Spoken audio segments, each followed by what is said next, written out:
tout le monde, j'espère que vous allez bien. Aujourd'hui je vous retrouve avec une nouvelle vidéo et je vais vous parler de mon dernier livre en cours. Enfin mon dernier livre en cours, le dernier que j'ai lu, c'est Ash is Falling for the Sky de Neil Gaiman et Mathieu Guibé aux éditions Albin Michel. On suit une jeune fille qui s'appelle Sky qui est dans une famille qui l'emprisonne un petit peu, qui lui laisse très peu de liberté. Une fille modèle, très intelligente, très parfaite quoi, vous voyez, un petit peu comme Tessa dans After, si vous connaissez. Elle décide pour son entrée à l'université de changer complètement et de devenir une fille qui peut coucher avec n'importe qui au premier soir, qui peut s'amuser tout simplement. Ce soir-là, elle va rencontrer Ash qui est un garçon qui séduit un petit peu toutes les filles et qui couche avec chacune d'elles tous les soirs, enfin bref, vraiment un gars sur qui on peut pas vraiment compter pour faire une relation sérieuse quoi. Mais elle, c'est pas du tout ce qu'elle recherche, donc en même temps voilà, c'est un peu pour ça qu'elle est là. Donc elle va un petit peu lui faire des regards, etc. Et puis elle a envie quoi que ce moment arrive, elle a envie de coucher avec quelqu'un pour la première fois et de voir ce que ça fait et de se dire voilà qu'elle a dépassé les limites que lui imposaient ses parents, notamment sa mère, et donc voilà qu'elle serait libérée en quelque sorte. Mais tout va pas forcément se passer comme elle l'avait prévu. Et après au fur et à mesure elle va revoir Ash plusieurs fois, par hasard ou pas par hasard d'ailleurs, mais ça va être une fille qui va vraiment s'accrocher. Je sais pas comment expliquer ça, mais sachant que Ash lui il veut une histoire sans lendemain et à chaque fois il traite même les filles assez méchamment, avec un certain mépris quoi. Dès qu'il a fait ce qu'il a à faire, ben hop, au revoir et je t'en vois plus. Donc tout le monde a dit à Sky qu'elle devait se méfier de ce garçon là, mais elle c'est un petit peu ce qu'elle recherche quoi, ce goût du danger et de faire des choses qu'elle n'a pas l'habitude de faire quoi, et que ses parents lui empêcheraient de faire. Donc elle a envie de se sentir libre et de se sentir complètement je sais pas comment expliquer ça, mais vous voyez ce que je veux dire.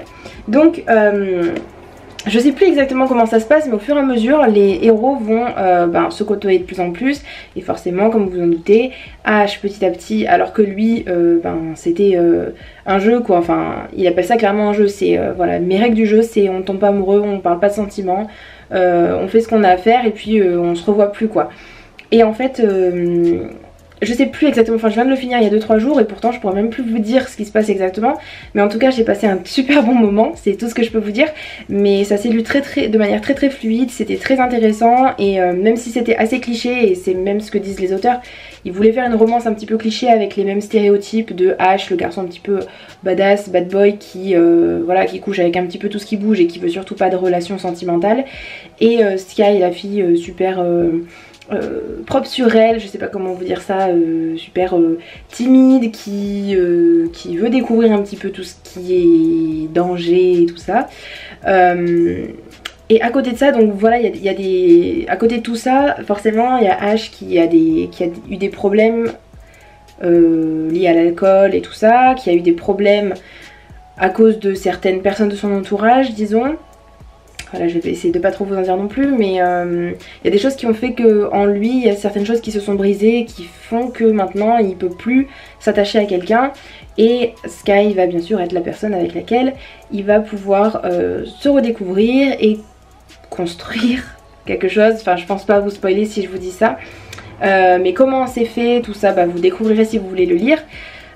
Encore une fois, j'ai trouvé que la lecture était super fluide, j'ai vraiment beaucoup aimé, même s'il y a de gros clichés, on va dire, de gros stéréotypes. Je trouve que ça gêne pas du tout parce qu'on lit forcément une romance pour ces clichés là, on sait ce qu'on va trouver, et ce qui nous intéresse c'est plutôt comment est-ce que comment les auteurs ici en l'occurrence font pour construire cette histoire, plutôt que quelle est la fin en soi. Après la fin, je m'y attendais pas forcément, il y a pas mal de choses qui sont un petit peu mystérieuses quand même. Pourquoi Ash est comme ça, pourquoi est-ce que qu'est-ce qui s'est passé plusieurs années avant qui ont fait que voilà, qu'il est devenu aussi renfermé. C'est quelque chose qu'on devine pas forcément, même si j'ai un petit peu vu quand même la chose venir. Ensuite Sky vit des choses quand même pas très faciles, notamment dans sa famille. On voit qu'elle a des parents qui sont pas forcément là pour elle, qui sont pas forcément à l'écoute et qui veulent vraiment l'enfermer. Son ex il est pas mieux quoi, elle tombe vraiment sur des gens pas cool quoi, enfin, et on a un petit peu la rage pour elle. Donc voilà, c'est vraiment un livre qui m'a beaucoup plu, que je vous conseille. C'était une romance très sympa et je sais pas quoi vous dire d'autre. Je trouve que les personnages sont attachants et que c'était bien construit et j'ai envie de lire la suite. Donc voilà, c'est pour vous dire que j'ai quand même beaucoup apprécié ma lecture. Si vous l'avez lu, n'hésitez pas à me dire en commentaire ce que vous en avez pensé en tout cas. Et puis moi je vous dis à bientôt dans une prochaine vidéo. Ciao ciao!